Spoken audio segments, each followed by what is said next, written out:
Entrepreneurs naissent chaque jour, pourtant peu d'entre eux résistent sur du long terme. Pourquoi?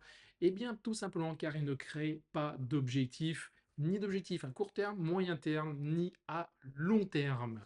Eh bien dans cette vidéo, je vais vous expliquer pourquoi il faut absolument créer des objectifs et comment en fait mettre en place ces objectifs dans votre entreprise.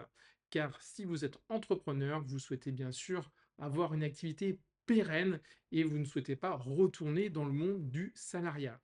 Donc si vraiment ça vous intéresse, eh bien vous allez pouvoir écouter ce qui suit car je vais vous donner vraiment toutes les pistes pour que vous puissiez vraiment bien créer vos propres objectifs et ainsi bien dérouler le tapis. Donc dans cette vidéo, on va parler tout simplement bien, de quatre étapes à franchir afin de créer vos objectifs. Vous allez voir, ce sont des étapes très simples, il n'y a pas besoin de faire compliqué. Par contre, une fois que vous les avez faits, eh bien, vous ne revenez pas en arrière, vous y allez jusqu'au bout, jusqu'à ce que vous réussissiez à atteindre ces objectifs ou bien tout simplement à les transformer si jamais vous voyez que ça pose problème. Après, nous allons également voir ensemble donc quel est l'outil ultime à utiliser bien, pour pouvoir créer facilement ces objectifs afin qu'ils ne soient pas flous. Je suis sûr d'ailleurs que vous le connaissez si jamais vous n'êtes pas tout à fait débutant dans le monde de l'entrepreneuriat. Sinon, vous allez découvrir cet outil ultime. Allez, c'est parti! Donc, on commence directement par répondre à cette question, mais pourquoi diable créer des objectifs? Il suffit tout simplement de passer à l'action, voilà, moi je sais où je veux aller, et bien je vais tout simplement faire les actions que j'estime faire. Et ça va marcher comme ça. Eh bien non, ça va pas marcher comme ça. Loin s'en faute, parce que si jamais vous ne créez pas d'objectif, vous allez en fait rester dans le brouillard, vous allez pas savoir vraiment où est-ce que vous allez, ni où est-ce que vous en êtes actuellement. Ça va pas vous donner une ligne directrice et quand vous allez rencontrer en fait un premier obstacle, vous allez être complètement perdu. Donc c'est ce que ça permet en fait de créer, quand on crée donc un objectif, c'est ce qui permet de créer, d'avoir de la clarté et aussi de l'organisation. Avoir vraiment une organisation en béton afin que ça coule de source, vous voyez? L'autre chose, je regarde, oui, mes notes car j'ai pris des notes pour préparer ce programme, eh bien, ça va vous éviter aussi de faire ce qu'on appelle la procrastination. Il n'y a rien de pire dans l'entrepreneuriat que de procrastiner. Pourtant, de nombreuses nouvelles personnes qui se lancent dans l'entrepreneuriat se voient bloquées à cause de ça, à cause de cette procrastination. Eh bien, en créant des objectifs, ça va justement vous permettre, c'est l'outil en fait magique de l'anti-procrastination. Euh, Pourquoi? Eh bien, en créant un objectif clair, bien sûr, vous vous imposez une date et vous savez que pour atteindre en fait votre but ultime, il y a en fait différents objectifs que vous avez réfléchi en amont et que si jamais vous ne remplissez pas vos objectifs, eh bien vous ne pourrez pas atteindre votre but. Il faut bien dissocier les deux, vous voyez? L'objectif va servir votre but. Et si jamais vous avez votre but bien en tête, votre rêve généralement, votre vision, ça vient aussi encore en amont, vous savez pourquoi vous devez faire les choses. Donc, l'objectif va vous permettre justement d'avancer. Objectif, sous-objectif. Parce que un objectif en soi peut être aussi assez écrasant quand vous faites un gros objectif. C'est pour ça aussi qu'il faut absolument créer des sous-objectifs. Il faut les scinder en plusieurs. Par exemple, si vous vous dites, ben voilà, moi je souhaite gagner eh bien, 30 000 euros d'ici la fin de l'année. Chose que à peu près un entrepreneur débutant, c'est ce qu'il souhaite en fait acquérir. Eh bien, 30 000 euros comme ça peut être assez paralysant, ça peut être assez gros. Par contre, si jamais vous le scindez en deux, ça fait déjà plus que 15 000 euros. C'est-à-dire qu'au bout de 6 mois, mon objectif, ça va être de gagner 15 000 euros. Et cet objectif, vous pouvez encore, ce sous-objectif, pardon, vous pouvez encore le scinder en deux. C'est-à-dire, au lieu de dire 15 000 euros d'ici 6 mois, vous pouvez tout simplement dire, eh bien, 7 500 euros d'ici 3 mois. Ces objectifs vous paraissent comme ça beaucoup moins écrasants, beaucoup plus accessibles, et donc vous allez, de cette manière-là, ne plus procrastiner afin d'atteindre cet objectif-là, car vous voyez tout de suite qu'il est atteignable. On va revenir juste après, justement, sur ces notions de précision, euh, de temporalité. Voilà. On verra ça vraiment après. Ça vous permet aussi, quand vous créez en fait eh bien, des objectifs, d'être mieux organisé, car vous savez ce qu'il faudra faire dans la semaine, dans le mois, même dans la journée. Si vous ne faites pas d'objectifs, vous ne savez pas ce que vous devez faire, donc vous allez tâtonner, vous allez papillonner, comme on dit, à droite à gauche.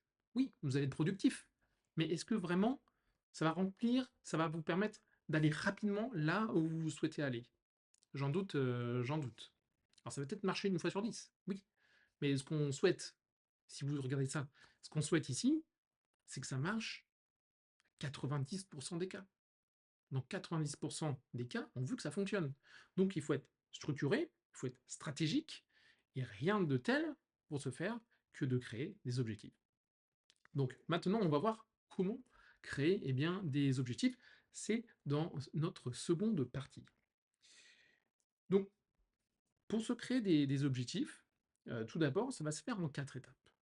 La première étape, ça va être de faire un bilan, de dresser comme ça un petit portrait de ce qui s'est passé, déjà de ce que vous avez accompli. Donc qu'est-ce qui a fonctionné, qu'est-ce qui n'a pas fonctionné, et pourquoi bien sûr, et comment y remédier pour la prochaine fois. Ça, c'est la première chose. Deuxième point, toujours dans ce bilan, c'est de vous dire, ok, qu'est-ce que je souhaite réaliser pour cette année, pour le mois qui suit, etc. Qu'est-ce que je souhaite faire? Qu'est-ce que je souhaite améliorer dans mon entreprise? Ou même qu'est-ce que je souhaite améliorer directement chez moi? Qu'est-ce que je souhaite faire? Donc ça demande déjà une introspection sur qui l'on est, qu'est-ce qu'on en veut, qu'est-ce qu'on veut, pardon. Et sur notre entreprise, c'est pareil. Quel est le but de notre entreprise? Quel est le but caché derrière ça? Qu'est-ce qu'on souhaite en fait réaliser? À quelle demande on souhaite répondre? Quel problème de notre client on souhaite résoudre? Une fois qu'on a tout ça, on a créé notre bilan, qu'on a fait réaliser notre bilan, eh bien, on va pouvoir passer après à l'étape supérieure. Alors, l'étape supérieure, c'est tout simplement, euh, est-ce que, en fait, est-ce que notre objectif qu'on va créer, est-ce qu'il va répondre à certains critères? Ça veut dire quoi les critères? Qu'est-ce que c'est ces critères-là? Eh bien, les critères, c'est est-ce que ça répond à nos valeurs? Est-ce qu'ils sont bien en osmose, en cohérence avec notre valeur? Parce que si on crée, ben moi je veux gagner énormément d'argent, voilà. Mais est-ce que vraiment l'argent fait partie de vos valeurs? Oui, c'est bien d'avoir de l'argent. Mais est-ce que c'est vraiment ça le, la valeur numéro une chez vous? Si c'est pas la valeur numéro une, attention, vous vous trompez d'objectif. Vous vous trompez d'objectif. Il faut vraiment être aligné avec votre objectif. Parce que votre objectif va déterminer après toutes les actions que vous allez faire. Et les actions que vous allez faire vont être en fait en, en corrélation avec qui vous êtes. Ça va transpirer en fait. Et pour performer, pour atteindre ces objectifs, il faut que dans un premier temps, que vos valeurs, bien sûr, il faut que vous les connaissiez, mais aussi il faut que vos objectifs puissent correspondre à vos valeurs. Par exemple, moi, ma valeur, ça va être la connaissance, le partage. C'est bien sûr aussi le, euh, comment dirais-je, c'est l'amélioration constante. Et bien ça, moi, dans tout ce que je fais, je propose cela en premier. Ok. Alors bien sûr que l'argent est important, mais ça vient en seconde partie. D'ailleurs, ça me fait penser, c'est un livre que je lis actuellement, hop, qui est ici, donc c'est le petit livre de l'Ikigai, donc c'est vraiment très intéressant. J'avais déjà lu d'autres livres sur le sujet, mais là c'est un livre de Ken Moji. Je ne sais pas si je le prononce très bien, mais dans lequel, en fait, ils nous dit, pardon, euh, de ne pas nous concentrer sur, en fait, la célébrité, sur l'argent, etc. Non, c'est de nous concentrer sur ce qui nous fait vibrer, sur ce qui a du sens, vous voyez, pour nous. C'est ce qui nous permet de nous lever le matin. Donc bien sûr, il faut répondre à toutes ces questions-là. Et une fois qu'on a répondu à toutes ces questions-là, eh bien, nos objectifs, nos actions vont être centrés sur ça, vont être alignés sur ça. Vous voyez? L'autre point, hormis les valeurs, c'est bien sûr qu'il soit, ben justement, on vient d'en parler un peu plus, d'être aligné sur notre vision. Ça veut dire quoi? Eh bien, quand on crée une entreprise, on a une certaine vision des choses. Si on l'a pas, il est urgent de l'avoir. Et ça veut dire que où est-ce qu'on souhaite aller avec notre entreprise? D'ici 5 ans, d'ici 10 ans? Comment est-ce qu'on la voit, notre entreprise, sur le du long terme? C'est très important aussi de répondre à cette question-là. Parce que nos objectifs qu'on va créer doivent être aussi alignés avec cette vision-là, avec notre mission. Vous voyez, donc il y a toute une préparation en amont à faire. On ne va pas créer comme ça des objectifs avec une petite fleur comme ça sur le fusil, je ne sais plus comment on dit. Non, il faut d'abord, au préalable, préparer. Donc le bilan, savoir où est-ce qu'on va avec notre entreprise, la mission, la vision, etc., notre but, et après, ok, on va pouvoir travailler sur l'objectif. Il ne faut pas se tromper dans le sens. Une fois que ça, on a bien sûr fait ceci, la dernière étape, c'est tout simplement d'identifier donc quels vont être les objectifs sur du long terme, le moyen terme et le court terme, hein. Ne jamais faire l'inverse, le court, moyen, long terme. Non, non. On part toujours sur le long terme, le moyen et le court terme. Alors, qu'est-ce qu'on appelle long, moyen et court, pardon. C'est que le long terme, par exemple, ça va être sur 5 ans, sur 10 ans. Le moyen terme, c'est plutôt, point de vue, sur un an, ou bien sur quelques mois. Et le court terme, ça va être au point de vue eh bien de la semaine, ou bien par jour. Et bien tout ça, il va falloir les déterminer afin qu'on puisse eh bien, avancer assez vite vers bien notre but ultime, vous voyez, vers notre vision qu'on souhaite avoir, qu'on souhaite créer par rapport à notre entreprise. Très bien, maintenant on a tout ça. Eh bien, comment on fait pour pouvoir créer cet objectif-là? Quel est l'outil qui nous permet cela? Eh bien, l'outil, beaucoup de gens la connaissent quand on est dans le monde de l'entrepreneuriat, mais ceux qui débutent dans le monde d'entrepreneuriat ne le connaissent pas forcément. Cet outil est très simple à mettre en place, c'est le SMART. Ok. Alors, il y a plusieurs variations concernant le SMART. Il y a le Smarter de Michael Hyatt, notamment, qui existe. D'autres, après, personnes ont fait leur propre variation. Mais nous, ici, on va se concentrer sur le SMART. Alors, qu'est-ce que ça veut dire? C'est un acronyme, vous voyez, il y a SMART. Il y a le S, le M, le A, le R et le T. Donc, si on prend la première lettre, le S va être pour spécifique, ok? Smart, S, spécifique. Donc, il va falloir être précis quand on va bien créer notre objectif. C'est ce que ça veut dire, hein. Spécifique, c'est qu'on souhaite que ça soit précis et surtout le plus clair possible. Après, on a le M. Le M, qu'est-ce que ça représente? Eh bien, c'est la mesure. En fait, on va on va mesurer. Alors, on mesure quoi? Eh bien, on va mesurer, eh bien, les critères qui vont nous permettre, eh bien, d'évaluer, l'objectif que l'on souhaite atteindre. Parce que si on n'a pas de critères d'évaluation, comment voulez-vous savoir, de manière bien sûr, factuelle, si on a rempli notre objectif? Eh bien ça, ce n'est pas possible, donc c'est pour ça qu'il faut être vraiment le plus, d'avoir justement une mesure pour qu'on puisse eh bien, contrôler cela, hein. Il faut être assez rigoureux là-dessus. Donc on a fait le S, on a fait le M, donc maintenant le A. C'est quoi le A? Eh bien, il faut que ça soit atteignable. Alors, qu'est-ce qu'on entend par atteignable?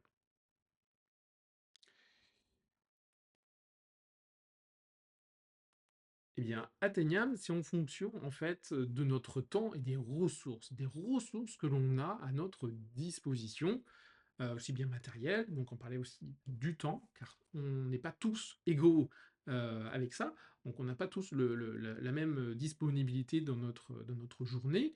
Donc il faut bien et de notre emploi du temps tout simplement, hein, dans l'année, dans le mois et cetera.